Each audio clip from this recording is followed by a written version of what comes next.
Aku tuh masih nggak ngerti aja kenapa mulut orang jahat banget untuk ngatain fisik kita gitu. Habis dipukulin guys, minta tolong. Hai everything, thank you udah nonton video ini dan selamat datang di Update. Ada apa sih di internet?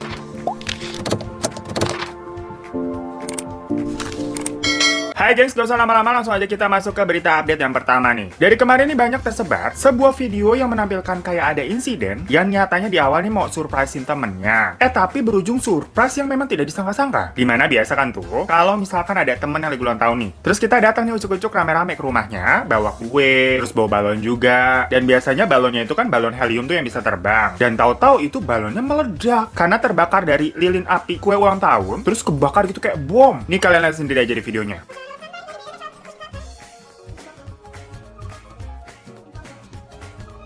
Tuh, serem banget kan? Bener-bener kayak ledakan bom. Dan menurut tulisan yang memposting video tersebut, itu katanya sih, karena kejadian tersebut nih beberapa temannya semacam mengalami luka bakar. Ya, habis itu kan kalau dilihat emang apinya gede banget ya. Langsung nyamber kemana-mana gitu. Nah, sebenarnya video-video seperti ini tuh, dari dulu juga udah banyak beredar. Malah ada yang lebih serem-serem lagi, gengs. Jadi mungkin ini bisa menjadi pelajaran ya buat kita semua, untuk hati-hati jika kalian nih mau menggunakan balon helium. Yang namanya aja juga helium, berarti kan dari gas. Pasti akan bereaksi jika terkena api. Mungkin kalian juga nggak nyangka nih, bisa meledak sampai segitunya perkara api lilin ulang tahun kan kecil tuh. Tapi kata siapa, gengs? Yang namanya api kena gas, itu mau ukurannya kecil atau besar apinya, tetap aja bahaya. Orang percikan api doang aja bisa ngebakar satu pom bensin. Jadi sebenarnya hal ini tuh udah gue ketahuin lama. Jadi dulu gue juga mau semacam kayak bikin bridal shower atau bachelor party gitu di salah satu hotel. Nah ternyata di beberapa hotel tuh, biasanya ketentuannya memang tidak boleh memasukkan balon helium karena berbahaya. Soalnya bisa meledak kayak tadi. Jangan kan kena api gitu ya, kena kayak abu putung rokok juga bisa bahaya, gengs. Namun kalau konteksnya balonnya itu ditiup manual pakai mulut atau pakai kayak gas pompa gitu, pakai pompa angin yang biasa buat sepeda, itu nggak apa-apa karena tidak mengandung gas-gas yang berbahaya. Nah sekarang kan emang konteksnya banyak nih yang ngadain ulang tahun, bridal shower ataupun pesta-pesta yang kayak di restoran gitu. Kalian pernah ngeliat nggak? Atau kalian pernah ngalamin sendiri pakai balon helium terus diikat-ikat di kursi? Itu sih maksudnya hati-hati aja, gengs. Jadi gue pernah sampai nanya nih ke tukang balon, kenapa kalau harga balon helium tuh bisa beda-beda ya? Yang mana kalau di pinggir jalan tuh yang biasanya pakai sepeda terus bawa tabung gede, itu rata-rata dia jual harga satu balon heliumnya itu antara 10 ribuan lah. Namun kalau kalian ke tempat yang lebih proper yang kayak toko gitu bentuknya, semacam yang jual peralatan pesta, itu biasanya dia jual balon helium satunya aja sekitar 30 ribu ke atas. Maksud gua kan kirain di awal ini apa beda harganya karena yang satu jualnya pakai sepeda di pinggir jalan, satu lagi di ruko. Tapi ternyata enggak, gengs. Yang mana jenis heliumnya itu ternyata juga beda. Memang yang lebih murah itu dicampur sama suatu zat lain. Jadi heliumnya itu sendiri tidak murni dan cenderung lebih berbahaya jika terkena api. Sedangkan kalau helium yang murni ini, itu memang jatuhnya jadi lebih mahal. Bereaksi juga sih kalau kena api, tapi efeknya nggak bakal seheboh atau meledak kayak bom tadi. Intinya ada harga, ada kualitas lah. Kalau yang murah sendiri itu paling sekitar 5 jam juga udah menciut, udah kempes. Sedangkan yang helium murni agak mahalan itu bisa tahan sampai 2 harian. Gila, hatam banget gue kayak tukang balon ya. Ya tapi sih kalau kalian mau beli yang murah juga nggak apa-apa. Apalagi kalau konteks acara dadakan, terus kayak cuma sebentar juga ngapain kan yang mahal-mahal. Tapi ya itu berarti harus hati-hati banget aja. Jangan sampai ada hal-hal yang tidak diinginkan kayak video tadi. Dan kalau acaranya udah selesai, kalau bisa itu balon kalian letusin tuh pelan-pelan. Pokoknya dipecahin lah. Jangan kalian terbangin ke langit gitu. Soalnya sih ya bener itu balonnya terbangnya ke atas. Tapi kalau gas heliumnya di dalam itu udah habis kan balonnya berarti kempes turunnya ke bawah. Jadinya bakal nyampah. Dan bahan balon itu sendiri kan dari latex ya. Itu susah terurai sama tanah, gengs. Ya hitung-hitung kayak anak Greenpeace lah cinta sama bumi. Next kita ke video viral lainnya, di mana ada sebuah unggahan yang memperlihatkan ada seorang wanita di sebuah kamar hotel teriak-teriak semacam kayak disiksa gitu, gengs. Ini kita lihat dulu aja videonya ya.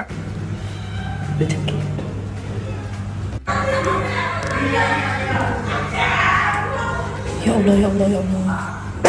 Astagfirullah. Tuh, kalau didengerin dari video tadi, suaranya tuh, itu emang serem ya kedengerannya ya. Bisa sampai kedengeran di satu lorong, yang mana konteksnya kamar si mbak yang ngerekam tuh, itu kan lumayan jauh sama kamar dari suara si cewek itu. Bukan yang tipe sebelah-sebelahan banget gitu. Itu entah hotelnya nggak kedap suara, atau emang suara teriakannya kenceng banget. Nah, karena suaranya itu sudah semengkhawatirkan ya kedengerannya ya. Jadinya si mbak yang ngerekam tuh, melaporlah ke satpam, karena takutnya ada apa-apa. Dan pas satpamnya datang, itu sampai ada 2 orang, satpamnya, diketok-ketok tuh. Awalnya nggak dibukain pintu tapi terus aja diketok, digedor. Dan akhirnya bener dibukain pintu.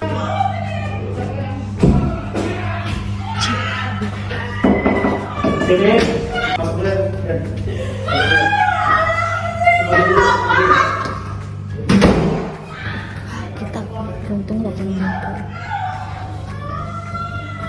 yang ternyata isinya itu adalah sepasang cewek cowok, dan yang si cewek tadi yang suaranya teriak-teriak tuh, itu kondisinya udah bonyok, alias babak belur biru-biru, matanya juga lebam tuh katanya. Dari situ kedua pasangan tersebut diminta check out sama pihak hotel, karena pihak hotel ini menganggap si cewek ini telah semacam dianiaya, yang jadinya tidak mungkin membiarkan kekerasan itu terjadi di tempat tersebut. Takutnya bisa lebih parah lah. Nah, maksudnya di sini, impression gue yang lihat pertama kali video tersebut, itu ya gue ngeliatnya serem banget ya. Kesian banget itu ceweknya berantem digebukin kenapa. Tapi ya di sini ada netizen yang komentarnya ada aja yang bilang kalau si mbak yang ngerekam nih terlalu kepo sama urusan orang lain. Terus gue jadi bingung, oh bisa begitu ya, berarti komennya meluas kemana-mana. Nah dari situ si mbaknya diklarifikasi. Pertama memang katanya suara wanita tersebut yang teriak-teriak itu udah cukup lama, dari sore sampai abis maghrib. Dan itu teriakannya bukan teriakan keenakan ya, tapi lebih kayak teriakan kesiksa sambil nangis-nangis, yang mana itu terdengar memang sesuatu yang tidak benar. Nah puncaknya pas teriakannya tuh makin kenceng dan makin intens, ternyata tamu-tamu lain nih di kamar-kamar yang lain itu juga pada dengar, sampai pada buka pintu kayak ngelongok ke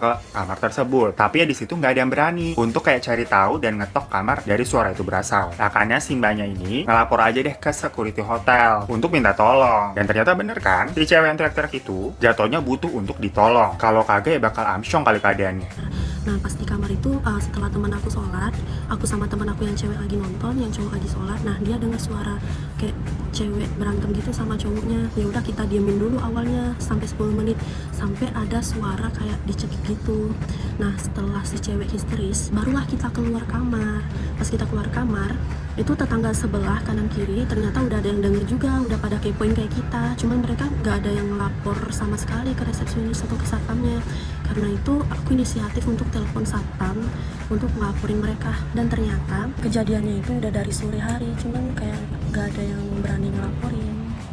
Jadi menurut gue sendiri tindakan dari si mbak yang ngerekam itu untuk melapor ke pihak security itu sih udah bener ya. Kalau misalkan takut nih, ngerasa nggak sopan ikut campur masalah orang lain, ya makanya lapor ke pihak yang berwenang untuk menangani. Soalnya jatuhnya itu kan adalah hotel, tempat umum. Suara teriak-teriak itu bisa ganggu juga dong. Orang biasa aja ada orang bacot gitu kan ribut di kamar sebelah, pasti kita sebel, merasa terganggu. Apalagi di konteksnya suara ributnya itu kayak menyeramkan. Ya masa dicuekin apa nggak ignoran namanya. Beda halnya kalau teriakannya itu teriakan enak-enak. Ya namanya juga hotel, lu kagak usah ikut campur. Kalau ikut campur baru namanya rese atau terlalu kepo lah ngurusin urusan orang lain. Ya tapi ini mungkin semacam kayak dilema, dalam artian nih konteksnya kalau kasusnya ngeliat tetangga ada yang ngalamin KDRT, aduh mau bantuin tapi takut karena terlalu ikut campur sama masalah rumah tangga orang lain, kayak gitu kali ya. Ya kalau itu emang bingung sih, gue juga bingung. Namun gue sendiri sih kebetulan belum pernah mengalami hal tersebut, jadi gue nggak tahu akan bertindak seperti apa. Tapi setahu gue sih tindakan kekerasan atau KDRT itu bukan sesuatu yang bisa dibiarin gitu aja ya, karena yang namanya kekerasan mah yang nggak ada yang bener lah. Nah kalau masalah cewek di hotel tadi itu sih sebenarnya nggak tahu juga kenapa si cewek itu jadinya dipukulin gitu. Kalau suzonannya aja, menurut perkiraan banyak yang ngerekam ini, si cewek itu semacam memang wanita panggilan, dan si cowoknya ini tipe-tipe yang suka mainnya ekstrim kayak Mr. Grey. Nah tapi yang namanya BDSM pun itu nggak boleh sampai bonyok juga kali ya. Setahu gue sih ada batasan-batasan yang tertentu. Kalau udah kelewatan sampai babak belur itu mah namanya psikopat, tukang nyiksa. Tapi seperti biasa menurut kalian nih, kalau ada tetangga atau orang lain yang nggak dikenal lah kayak kasus ini, teriak-teriak mengalami kekerasan, kira-kira apa yang bakal kalian lakukan? Diem aja karena nggak mau ikut campur masalah orang lain? Atau gimana? Komen di bawah ya.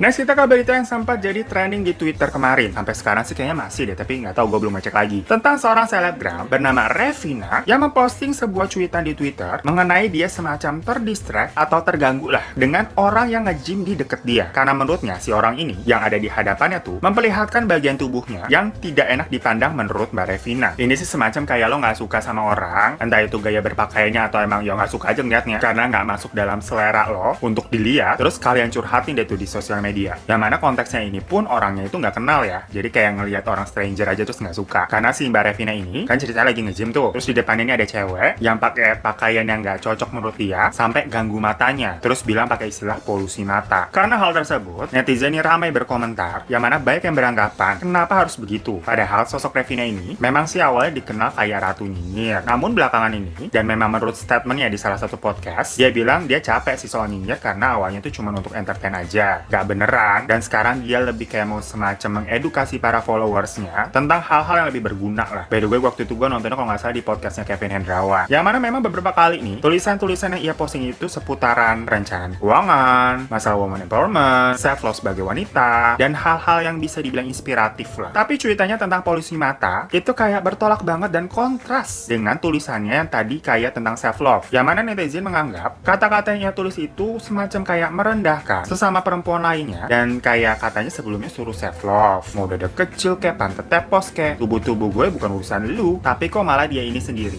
ngurusin tubuh orang lain. Menurut penjelasannya, kita tuh nggak boleh munafik dengan bilang kalau ada yang jelek ya bilang jelek, jangan dibilang cakep, karena nggak semua orang itu cakep, yang jelek itu emang ada. Dan dia juga bilangnya sih tidak melarang kalau cewek di gym tadi itu pakai baju kayak gitu, cuma ya dia merasa bebas berpendapat aja karena menurut dia itu nggak enak dilihat. Dan kalau misalnya kalian nih nggak suka sama gayanya si Revina pakai baju ini ataupun dia berbuat seperti itu, terus kalian mau bebas berkomentar ya sah-sah aja, dia pun nggak kenapa-napa. Intinya pokoknya ini kayak hidup-hidup gue, hidup-hidup lo. Yang gue tangkap sih seperti itu, tapi koreksi aja ya kalau salah. Yang mana kalau menurut gue sih sesimpel, gak usah mikirin segala background dan permasalahan tentang yang tadinya ini orang nulis self love, terus tahu-tahu kenapa komentar fisik orang, atau masalah kebebasan berpendapat, dan juga masalah menghormati sesama perempuan. Gak usah ribet, karena balik lagi seperti omongannya Mbak Tiffany SNSD di video update yang terakhir kemarin. If you don't have anything nice to say, just keep it yourself. Kalau ada sesuatu yang mungkin memang tidak sesuai selera kalian, atau standar yang menurut kalian bagus di mata kalian gitu, ya udah diam aja cukup tahu, dan gak usah disebar sampai ke publik luas, yang jatuhnya bahkan kita sendiri gak kenal sama orang yang lagi diomongin. Jadi buat apa? Untuk mengedukasi kalau adanya eksistensi dari orang jelek dan orang cakep, dan jangan munafik untuk selalu bilang kamu cakep kok, padahal misalkan aslinya makeupnya luntur gitu. Ya kalau seperti itu sih agak kurang masuk aja ke pemahaman gua, terlepas dari pemahaman orang beda-beda ya pastinya. Kalau mau pakai standar hidup-hidup gue, hidup-hidup lo, ya sok jalanin aja emang udah. Namun kalau gue sih percaya omongan yang baik juga nggak akan ada salahnya juga kok. Atau ya itu sekalian udah diem aja, nggak usah diomongin ke publish ke banyak orang. Aku tuh masih nggak ngerti aja kenapa mulut orang jahat banget